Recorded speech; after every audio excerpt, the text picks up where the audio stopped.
Hello, yo, yo, yo! Welcome again to Tea Time with Coach Felly. Today we have the Chelsea breakfast tea that is a little bit diluted because I mixed a little bit of cold water in it. And today we have a brand new episode which features a very important aspect of the business. It is to increase your profit margin. Increasing the amount of profit. You know why I want to cover this? Because recently I spoke to some people who are very close to me, and I discovered that even though they worked extremely hard and they did quite a lot of sales, but not much money really go into their pocket, and I think that's a very sad thing. So today I am going to talk about increasing your profit margin, and it is going to be an episode featuring a lot of ups and downs and ups and downs and ups and downs. So what are the ups and downs that we are going to talk about? Now, first of all, I just went for my first jab yesterday. If you have not gone, please do register yourself once you qualify. So let's get back to the topic, which is about increasing your profit margin. Before I cover any kind of strategy, please make sure that you do know your current profit margin. Yes, guys, I can't take it for granted because, I have met some business owners who have not calculated their current profit margin for the longest time. They know their sales amount, they know the number of customers they have, but they don't really calculate until it is time to pay the taxes. So please know your current profit margin, okay, which is profit divided by revenue. That is the simplest way to calculate it. And now let's go into the ways that you can increase this margin. Number one, increasing your price. Ta-da! There's no surprise there. However, even though it sounds so simple, I have met some business owners who are very resistant to increasing their prices. And I just had a discussion very early this morning, in fact, where we were calculating with one of my clients. And they were talking about, you know what, Fel, it is impossible for us to increase our prices because our buyers have a ceiling on how much they are willing to pay. Well, I suppose it is a game of perception of value, the strength of your branding, the strength of your value proposition, and also your relationship with the customer. However, okay, let's take it at face value. Let's just believe that these customers have an absolute ceiling on their price.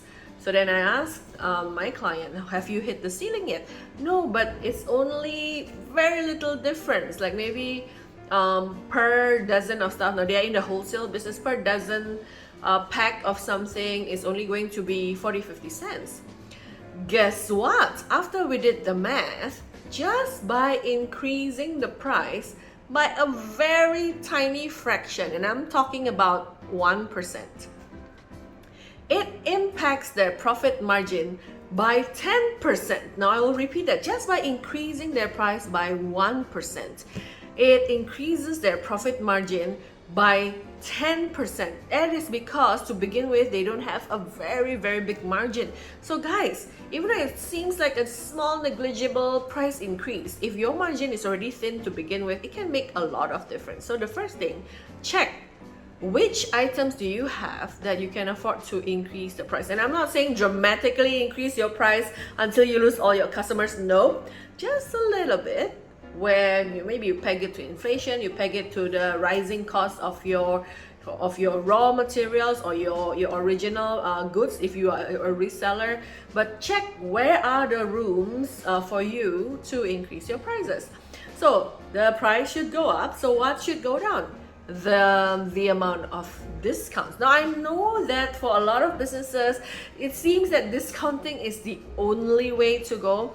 However, you still can be smart about this. Either cut down on some of those discounts, or you can have less discounts on services or products that are a bit more staple, a bit more popular, where people don't really have very big price sensitivity.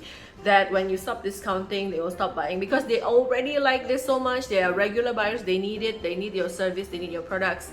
So even when you reduce the discount, they will still be regular buyers. So increase price, reduce discount.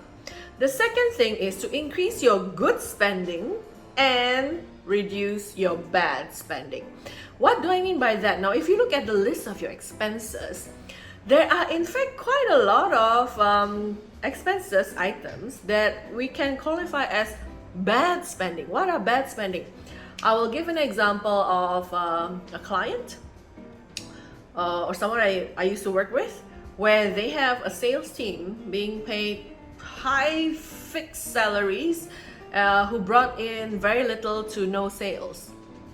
Very little to no sales, getting fixed amount of money every month, not meeting KPI, keeping them around for more than 6 months. And apparently, after again we did the maths and we look into this was eating a lot into their margin. It's not that the company has no sales, it's just that the profit was wiped out, paying people who were not pulling their weight and who were not producing anything for the company. So these are what I call bad spending. So what are the spending that is not helping you be better? Please look at that and see whether there are any way to automate, outsource, reduce to the point where the boat is a little bit lighter. Now, on the other hand, there are such things as good spending. What are good spending? For example, your marketing budget, the amount of money that you invest in effective, I'm saying effective, marketing campaign, the amount of money that you keep investing and the time and effort on non-effective marketing campaign, those are also bad spending. How do you know whether it is good or bad? Well, test and measure. Make sure that every single lead that comes in, you ask where they are from, and you are very aware of which marketing campaign results in how many leads, and then you know your cost per lead, and then you know that, hey, you know what? If I'm spending $100 and I'm getting $1,000 worth of businesses, this is amount of good spending that I need to spend more. I hope that is clear. Now, the third pair of ups and downs that I want to talk about is you have to boost up the visibility of your higher margin products and services. So which among your service or your product lines are worth more in terms of their profit margin? So for example, if I take an example of I have two types of shirts. One is with sleeve and one is without sleeve. And the one with sleeve, it costs a little bit more. However, my margin is thinner, such as whenever I sell the sleeve shirts, I make $10 profit, for example. When I sell the sleeveless shirt, I make $12, even though the price is cheaper than the sleeve shirt. So if I were the seller, I would spend a bit more marketing dollars to boost the visibility of the sleeveless shirts, because I make more per item that I sell. It is because I have the higher margin on that item.